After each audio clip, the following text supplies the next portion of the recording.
मैं विवेक एक बार फिर से अपनी YouTube channel stock trading technique पर आपका हार्दिक स्वागत करता हूं। दोस्तों, फ्राइडे भी हमने एक अप साइड पर क्लोजिंग दिखाई और अगर पिछले 3 दिन की अगर हम बात करें तो निफ्टी एक के बाद एक नए हाइज लगा के क्लोज कर रहा है। और नेचुरली बात है कि निफ्टी की जो मूवमेंट है वो स्टॉक से रिलेटेड है और जिन स्टॉक्स के ऊपर मैं अपना ओपिनियन आपके साथ शेयर करने जा रहा हूं इससे रिलेटेड रोज एक मैं वीडियो पोस्ट करता हूं नेक्स्ट ट्रेडिंग सेशन के लिए और कहता हूं कि परफॉर्मेंस आप मेरी वीडियो को देखकर नेक्स्ट सेशन से एनालाइज कर सकते हैं। जैसा कि हिंदुस्तान पेट्रोलियम में देख रहे हैं, हमने इसको 230 230 की पुट बाय करके हमने फ्यूचर्स लॉन्ग किया हुआ था और हमने 245 पर एग्जिट किए और पिछले मंथ से हमें अपनी पोजीशन को कैरी फॉरवर्ड भी करना पड़ा था।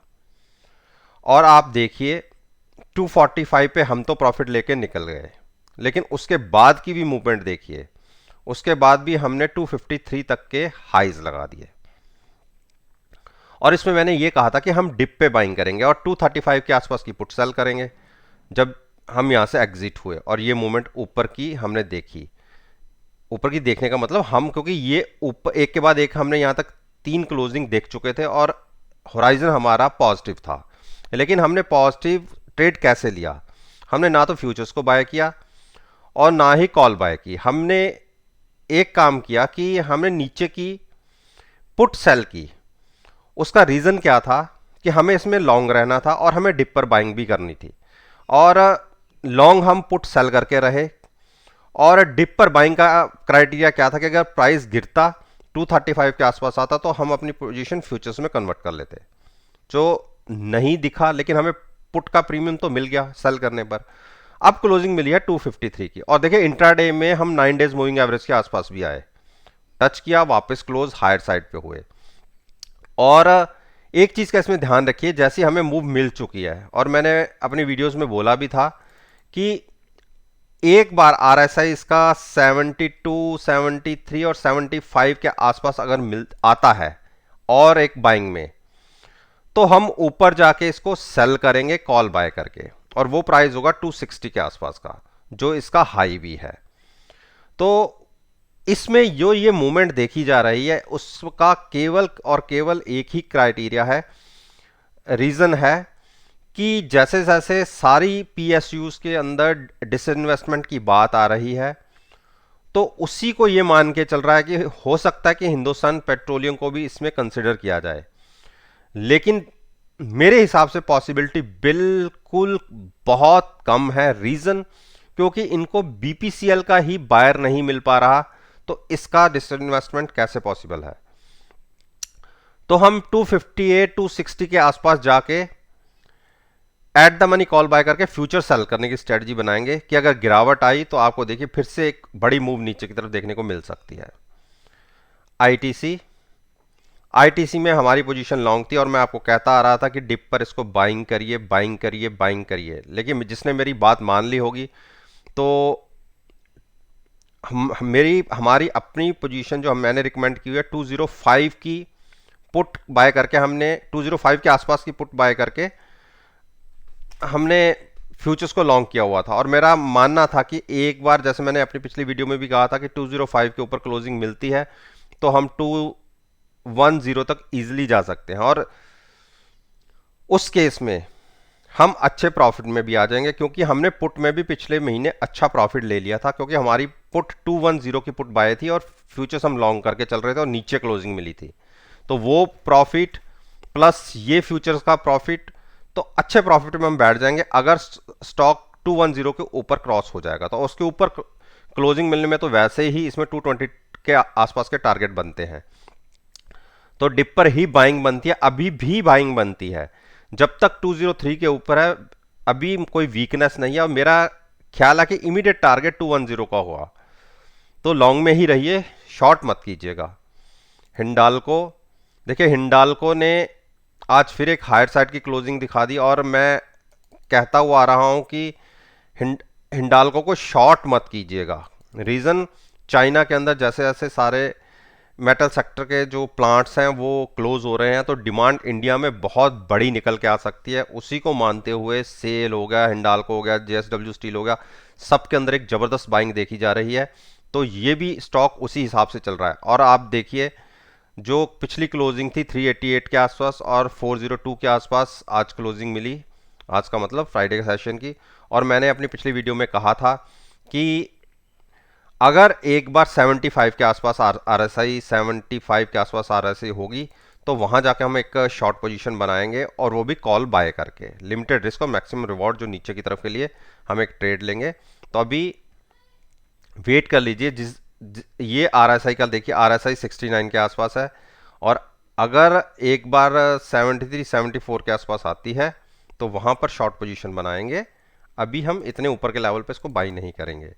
डॉक्टर रेड्डी देखिए 5200 क्रॉस नहीं कर पा रहा, और मैंने आपसे क्या कहा था कि हमने तो इसकी पोजीशन बनाई थी 5000 की पुट बाय करके फ्यूचर्स को लॉन्ग किया था, और इंट्राडे में देखिए 5250 के आसपास के प्राइसेस भी गए। चलिए एग्जिट नहीं हुए तो अभी भी हम अच्छे प्रॉफिट में बैठे हुए हैं, और जिनको नया पोजीशन लेना था उनको मैंने ये कहा था कि 5200 के ऊपर क्लोजिंग मिले तो बिल्कुल लॉन्ग जा सकते हैं 5350 के टारगेट के लिए। तो अभी क्लोजिंग उसके ऊपर नहीं आ पा रही, उस लाइन के ऊपर आ रही है। एक बार मूव ऊपर मिल जाती है तो बिल्कुल आप बाइंग करके चल सकते हैं। नियर अबाउट 150 टू 200 पॉइंट का एक अपसाइड की मूव हो जाएगी, और हमें नीचे से तकरीबन उस टाइम मिल जाएंगे 300 टू 400 पॉइंट्स, तो हम फिर एग्जिट होंगे। तो बिल्कुल लॉन्ग में ही रहिए, शॉर्ट की अभी कोशिश मत कीजिए। सिप्ला ने एक फ्लैट क्लोजिंग दिखाई और डिप पर बाइंग करने की मैंने स्ट्रेटजी बता रखी है। देखिए बेरिश क्रॉसओवर चल रहा है, लेकिन फार्मा सेक्टर का स्टॉक है, डिप पर बाइंग करना ही बनता है। देखिए जो क्लोजिंग मिली है 885 के आसपास, तो मैंने आपको अपनी यहीं से बोलता आ रहा हूं कि मैं 885 के आसपास की जो भी एट द मनी पुट होगी उसको बाय करके फ्यूचर्स को लॉन्ग रखिए। ज़्यादा से ज़्यादा गिरावट 865 तक आ सकते हैं, इससे ज़्यादा नहीं, लेकिन फिर भी उस केस में भी आपको कोई बहुत बड़ा नुकसान नहीं होगा। रीज़न क्या है कि आपको पुट में प्रॉफिट आएगा और फ्यूचर्स में लॉस आएगा। हाँ, केवल 3 से 4% का एक एक्स्ट्रा लॉस होगा फ्यूचर्स में। तो अगर हम स्टॉक मार्केट में है तो इतना तो रिस्क लेना बनता है।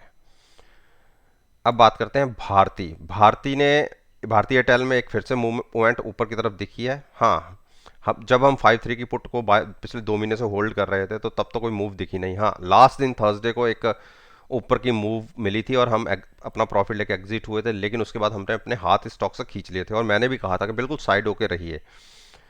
तो अभी भी मेरा ये मानना है कि ये स्टॉक्स ऐसे हैं कि जब चलते हैं तो 150 200 पॉइंट चल जाते हैं, और अदरवाइज 2 2 3 3 महीने इनमें कोई मूवमेंट नहीं आती। और यहाँ से देख लीजिए जब 529 को इसने यहाँ से छुआ उसके बाद का कंसोलिडेशन फेज देख लीजिए कितना बड़ा रहा, तकरीबन तकरीबन 1.5 से 2 महीने का।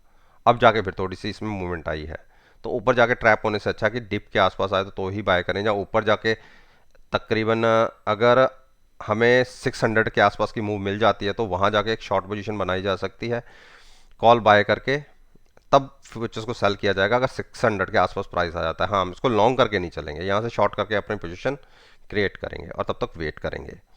बजाज फाइनेंस एक कंसोलिडेशन चल रहा है, तो मेरा मानना है कि 5300 के आसपास आए तो इसको लॉन्ग कीजिएगा, शॉर्ट मत कीजिए। 5370 और उसके बाद जो 5250 के बीच में, यहाँ से तकरीबन आप मान के चलिए 100 पॉइंट नीचे अगर ये स्टॉक मिल जाता है तो eight the money put buy करके फ्यूचर्स को लॉन्ग कीजिएगा। देखिए बजाज फाइनेंस जैसा स्टॉक शॉर्ट करने के लिए सही नहीं है, क्योंकि जब ये एक तेजी दिखाता है, देखिए अब हम फिर अपने हाइज के आसपास आ गए थे। आप 5800 के आसपास का देखिए हाइज लगा था, हमने यहाँ से अच्छा प्रॉफिट बनाया था, और मैंने जब ये मूव मिली थी तो मैंने यहाँ से एग्जिट हो गया था। हाँ, ये एक एडिशनल मूव मिली थी हमें जो हमका इसका फ़ायदा नहीं उठा पाए, और देखिए फिर ये अपने हाइज के आसपास आ गया 5800 के आसपास, फिर वहाँ से एक गिरावट देखी जा रही है। तो मेरे को लगता है कि ऊपर की इसकी रेजिस्टेंस 5850 की बहुत बड़ी रेजिस्टेंस है, उसको क्रॉस करना दिक्कत आती है। इसके आसपास जाता है तो एक बड़ी गिरावट भी देखने को मिल जाती है, और नीचे आता है तो अपसाइड की मूव दिखती है। तो अभी इसका ये एक तकरीबन 5800 से लेके 5600 4600 के बीच की एक रेंज है, तकरीबन 600-700 पॉइंट की। तो इसके बीच में जब ऊपर जाए तो शॉर्ट करके खेल लीजिए, नीचे जाए तो बाय करके खेल सकते हैं। और इसके साथ साथ अपनी पोजीशन को हैज जरूर करिएगा कि आप, क्योंकि अगर किसी भी तरफ रेंज टूटी तो एक बड़ी मूवमेंट आपको देखने को मिल सकती है। तो अनलिमिटेड लॉस के लिए कोई ट्रेड मत लीजिए। अरविंदो फार्मा ने एक क्लोजिंग अच्छी दिखाई है। मेरा ये मानना है कि अगर 990 के आसपास स्टॉक मिले तो इसको खरीद लीजिएगा, eight the money put buy करके फ्यूचर्स को लॉन्ग कर लीजिएगा, शॉर्ट मत कीजिए। फार्मा सेक्टर का स्टॉक है। अंबुजा अंबुजा देखिए, यहाँ से मैंने आपको बाई कराया था 330 का, 300 की पुट के साथ लॉन्ग करवाया था, और अगले हमने जो हाइज देख लिए 318 तक के, 315 तक के मेरे टारगेट भी थे। और आप ये देखिए कि अब यहाँ से आप क्या करना चाहते हैं। देखिए, मेरा तो ये मानना है कि अगर अभी भी आपको 306 और 310 के बीच में कहीं पे, अगर 310 पे भी मिलता है तो भी आप एट द मनी पुट के साथ लॉन्ग जा सकते हैं, और गिरावट बढ़ती भी है तो भी 306 के आसपास तक आप इसको डिप पर बाइंग कर सकते हैं। मानना मेरा है कि ये आने वाले दिनों में 325, अब की बार इसने 318 के हाई लगाए हैं और उसके बाद 325 तक के हाईज लगा सकता है। तो बुलिश क्रॉसओवर है, आप ये देखिए। तो इसलिए, और वो बुलिश क्रॉसओवर भी कैसे, पॉजिटिव साइड पर, तो इसलिए मंदी की पोजीशन इसमें मत बनाइएगा, लॉन्ग पर ही रहिए। तो दोस्तों, ये मैंने निफ्टी इंडेक्स के जो अच्छी वेटेज रखने वाले स्टॉक्स हैं, 10 स्टॉक्स हैं, उसके ऊपर मैंने आपसे अपना ओपिनियन शेयर किया है। और इनसे रिलेटेड रोज मैं एक वीडियो पोस्ट करता हूं जो नेक्स्ट ट्रेडिंग सेशन के लिए होती है। और मेरा मानना ये है, और जो मैं एनालाइज करता आ रहा हूं, कि जो मैं अपनी वीडियो में कहता हूं, अगर आप अगले सेशन के साथ इसको एनालाइज करेंगे, यकीन मानिएगा आपको बहुत अच्छे पॉजिटिव रिजल्ट्स देखने को मिलेंगे। और आप मेरी बातों पे मत जाइए, आप मेरी पास्ट परफॉर्मेंस को नेक्स्ट ट्रेडिंग सेशन के साथ एनालाइज कर सकते हैं। जो मैंने उस वीडियो में कहा है, पीछे मैं ये नहीं कहता कि आप मेरी कल की वीडियो उठाइए, आप मेरी 1 2 3 महीने, जितनी महीने जो भी मैंने वीडियो पोस्ट किया है, आप उसको उठाइए और एनएससी की साइट पे जाइए, क्योंकि एनएससी पे आप सारा डाटा, पीछे का डाटा भी उठा के देख सकते हैं कि मैंने अपनी उस वीडियो में क्या कहा था और हाई और लो कितने लगे। बिल्कुल एनालाइज कीजिए और यकीन मानिएगा आपको मायूसी नहीं मिलेगी, बहुत अच्छे बढ़िया प्रॉफिट्स मिले हैं हमें।